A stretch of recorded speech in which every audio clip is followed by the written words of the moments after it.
욥기 19장. 욥이 대답하였다. 내가 언제까지 내 마음을 괴롭히며 어느 때까지 말로써 나를 산산조각 내려느냐. 너희가 나를 모욕한 것이 이미 수십 번이거늘 그렇게 나를 학대하고도 부끄럽지도 않으냐. 참으로 내게 잘못이 있다 하더라도 그것은 내 문제일 뿐이고 너희를 괴롭히는 것은 아니다.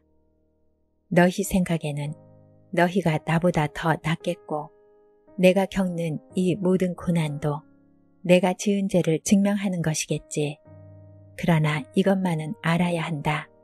나를 궁지로 몰아넣으신 분이 하나님이시고 나를 그물로 덮어 씌우신 분도 하나님이시다. 폭력이다 하고 부르짖어도 듣는 이가 없다. 살려달라고 부르짖어도 귀를 기울이는 이가 없다. 하나님이 내가 가는 길을 높은 담으로 막으시니 내가 지나갈 수가 없다. 내 가는 길을 어둠으로 가로막으신다. 내 영광을 거두어 가시고 머리에서 면류관을 벗겨가셨다. 내 온몸을 두들겨 패시니 이젠 내게 희망도 없다. 나무 뿌리를 뽑듯이 내 희망을 뿌리째 뽑아버리셨다. 하나님이 내게 불같이 노하셔서 나를 적으로 여기시고 나를 치시려고 군대를 보내시니 그 군대는 나를 치려고 길을 닫고 내 집을 포위하였다. 그가 내 가족을 내게서 멀리 떠나가게 하시니 나를 아는 이들마다 낯선 사람이 되어버렸다. 친척들도 나를 버렸으며 가까운 친구들도 나를 잊었다. 내 집에 머무르는 나그네와 내 여종들까지도 나를 낯선 사람으로 대하니 그들의 눈에 나는 완전히 낯선 사람이 되고 말았다. 종을 불러도 대답조차 안 하니 내가 그에게 애걸하는 신세가 되었고 아내조차 내가 살아 숨쉬는 것을 싫어하고 친형제들도 나를 역겨워한다. 어린 것들까지도 나를 무시하며 내가 일어나기만 하면 나를 구박한다. 친한 친구들도 모두 나를 꺼리며 내가 사랑하던 이들도 내게서 등을 돌린다. 나는 피골이 상접하여 뼈만 앙상하게 드러나고 잇몸으로 겨우 연명하는 신세가 되었다. 너희는 내 친구들이니 나를 너무 구박하지 말고 불쌍히 여겨다오. 하나님이 손으로 나를 치셨는데 어찌하여 너희들마저 마치 하나님이라도 된 듯이 나를 핍박하느냐. 내 몸이 이 꼴인데도 아직도 성에 차지 않으냐. 아, 누가 있어 내가 하는 말을 듣고 기억하여 주었으면. 누가 있어 내가 하는 말을 비망록에 기록하여 주었으면. 누가 있어 내가 한 말이 영원히 남도록 바위 위에 글을 새겨주었으면. 그러나 나는 확신한다. 내 구원자가 살아계신다. 나를 돌보시는 그가 땅 위에 우뚝 서실 날이 반드시 오고야 말 것이다. 내 살갗이 다 썩은 다음에라도 내 육체가 다 썩은 다음에라도 나는 하나님을 배울 것이다. 내가 그를 직접 뵙겠다. 이 눈으로 직접 뵐 때에 하나님이 낯설지 않을 것이다. 내 간장이 다 녹는구나. 나는 너희가 무슨 말을 할지 잘 알고 있다. 너희는 내게 고통을 줄 궁리만 하고 있다. 너희는 나를 칠 구실만 찾고 있다. 그러나 이제 너희는 칼을 두려워해야 한다. 칼은 바로 죄 위에 내리는 하나님의 분노다. 너희는 심판하시는 분이 계시다는 것을 알아야 할 것이다. 20장. 나하마 사람 소발이 대답하였다. 입을 다물고 있으려 했으나 내 말을 듣고 있자니 화가 나서 참을 수가 없다. 내가 하는 말을 듣고 있자니 모두 나를 모욕하는 말이다. 그러나 깨닫게 하는 영이 내게 대답할 말을 일러주었다. 너도 이런 것쯤은 알고 있을 것이다.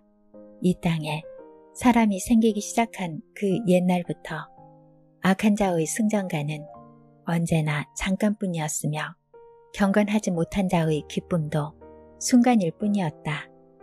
교만이 하늘 높은 줄 모르고 머리가 구름에 닿는 것 같아도 마침내 그도 분터처럼 사라지고 말며 그를 본 적이 있는 사람도 그 교만한 자가 왜 안 보이느냐고 물으리라는 것쯤은 너도 알고 있을 것이다. 꿈같이 잊혀져 다시는 흔적을 찾을 수 없게 되며 마치 밤에 본 환상처럼 사라질 것이다. 그를 본 적이 있는 사람도 다시는 그를 볼 수 없으며 그가 살던 곳에서도 다시는 그를 볼 수 없을 것이다. 그 자녀들이 가난한 사람에게 용서를 구할 것이며 착취한 재물을 가난한 사람에게 배상하게 될 것이다. 그의 몸에 한때는 젊음이 넘쳤어도 그 젊음은 역시 그와 함께 먼지 속에 눕게 될 것이다. 그가 혀로 악을 맛보니 맛이 좋았다. 그래서 그는 악을 혀 밑에 넣고 그 달콤한 맛을 즐겼다. 그러나 그것이 뱃속으로 내려가서는 쓴맛으로 변해버렸다. 그것이 그의 몸속에서 독사의 독이 되어버렸다. 그 악한 자는 꿀꺽 삼킨 재물을 다 토해냈다. 하나님은 이렇게 그 재물을 그 악한 자의 입에서 꺼내어서 빼앗긴 사람들에게 되돌려 주신다. 악한 자가 삼킨 것은 독과도 같은 것, 독사에 물려 죽듯이 그 독으로 죽는다. 올리브 기름이 강물처럼 흐르는 것을 그는 못 볼 것이다. 젖과 꿀이 흐르는 것도 못 볼 것이다. 그는 수고하여 얻은 것을 마음대로 먹지도 못하고 되돌려 보내며 장사해서 얻은 재물을 마음대로 누리지도 못할 것이다.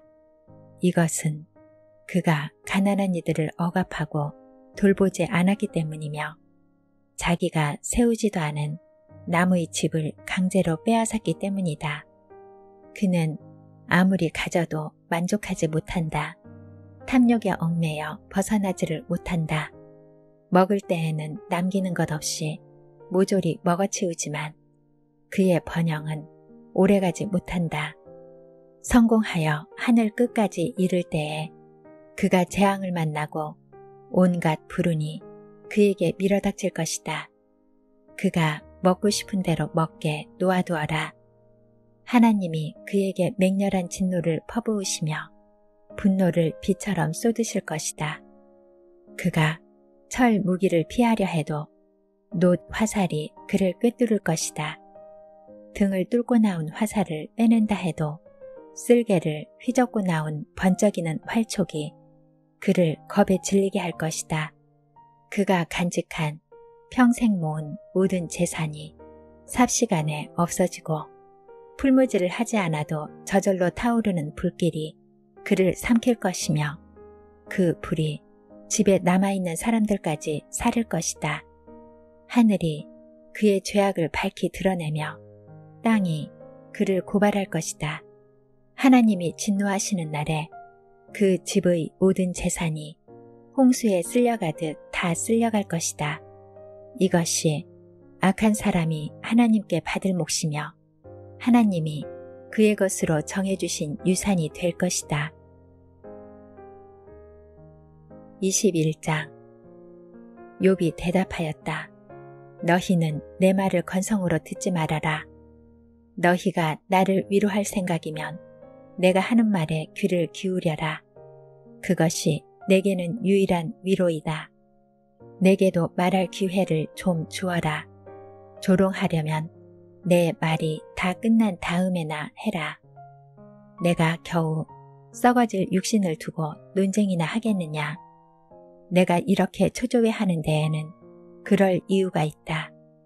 내 곤경을 좀 보아라. 놀라지 않을 수 없을 것이다. 기가 막혀 손으로 입을 막고 말 것이다. 내게 일어난 일은 기억에 떠올리기만 해도 떨리고 몸에 소름이 끼친다. 어찌하여 악한 자들이 잘 사느냐? 어찌하여 그들이 늙도록 오래 살면서 번영을 누리느냐? 어찌하여 악한 자들이 자식을 낳고 자손을 보며 그 자손이 성장하는 것까지 본다는 말이냐? 그들의 가정에는 아무런 재난도 없고 늘 평화가 깃들며 하나님마저도 채찍으로 치시지 않는다. 그들의 수소는 틀림없이 새끼를 베게 하며 암소는 새끼를 벨 때마다 잘도 낳는다. 어린 자식들은 바깥에다가 풀어놓으면 양떼처럼 뛰논다. 소구와 검은고에 맞춰서 목청을 돋우며 피리소리에 어울려서 흥겨워하는구나. 그들은 그렇게 일생을 행복하게 살다가 죽을 때에는 아무런 고통도 없이 조용하게 스올로 내려간다. 그런데도 악한 자들은 자기들을 그냥 좀 내버려 두라고 하나님께 불평을 한다. 이렇게 살면 되지. 하나님의 뜻을 알 필요가 무엇이냐고 한다. 전능하신 분이 누구이기에 그를 섬기며 그에게 기도한다고 해서 무슨 도움이 되겠느냐고 한다. 그들은 자기의 성공을 자기들 힘으로 이룬 것이라고 주장하지만 나는 그들의 생각을 용납할 수 없다. 악한 자들의 등불이 꺼진 일이 있느냐? 과연 그들에게 재앙이 닥친 일이 있느냐? 하나님이 진노하시어 그들을 고통에 빠지게 하신 적이 있느냐? 그들이 바람에 날리는 건불과 같이 된 적이 있느냐? 폭풍에 날리는 겨와 같이 된 적이 있느냐? 너희는 하나님이 아버지의 죄를 그 자식들에게 갚으신다 하고 말하지만 그런 말 말아라. 죄 지은 그 사람이 벌을 받아야 한다. 그래야만 그가 제 죄를 깨닫는다. 죄인은 제 스스로 망하는 꼴을 제 눈으로 보아야 하며 전능하신 분께서 내리시는 진노의 잔을 받아 마셔야 한다. 무너진 삶을 다 살고 죽을 때가 된 사람이라면 제 집에 관해서 무슨 관심이 더 있겠느냐.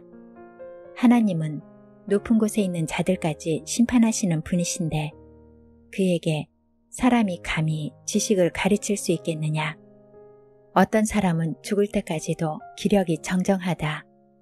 죽을 때에도 행복하게 편안하게 죽는다.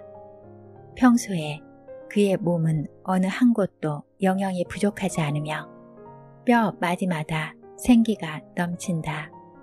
그러나 어떤 사람은 행복하고는 거리가 멀다. 고통스럽게 살다가 고통스럽게 죽는다. 그러나 그들 두 사람은 다 함께 티끌 속에 눕고 말며 하나같이 구더기로 덮이는 신세가 된다. 너희의 생각을 내가 다 잘 알고 있다.